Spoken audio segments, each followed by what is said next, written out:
ఆండాళ్ దివ్య తిరువడిగలే శరణం. రెండవ పాసురం. వయ్యెత్తువా శ్రీర్గాళ్, ఈ భూమి మీద ఉండి సుఖించాలి అని కోరిక ఉంటే చాలు రండి అని చెప్తుంది మన గోదమ్మ. నామం నంపావైకు, ఒకళ్ళని కష్టపెట్టే వ్రతం కాదండి.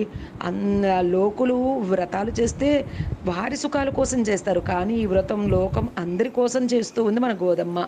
సెయ్యం గిరిసైగల్కేళీరో, మరి ఏం చేద్దాం ఈ వ్రతంలో వినండి. అదిగో ఆ పాలకడలిలో సుకుమారంగా పవళించి ఉన్న ఆ వైకుంఠనాథుని పాదాలను పాడదాం. ఆయన మించిన వారు ఇంకెవరు లేరు కదా, అందుకని పరమం అని చెప్తూ ఉన్నారనమాట. ఎలాంటి పాదాలు, ఆ పాదాలలో గుండె గుర్తులు చెప్తూ ఉన్నారు.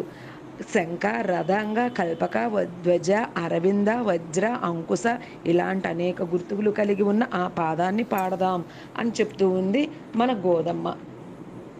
నెయ్యున్నోం పాలున్నోం, నెయ్యి వద్దు పాలు వద్దు, తెల్లవారే జామున లేచి స్నానం చేద్దాం, కాటుకా పూలు ధరించాం, ఏ విలాసాలు అన్ని విలాసాలు వదిలేద్దాం అని పొల్ల విరుపు మాటలు మాట్లాడవద్దు అని చెప్తూ ఉంది.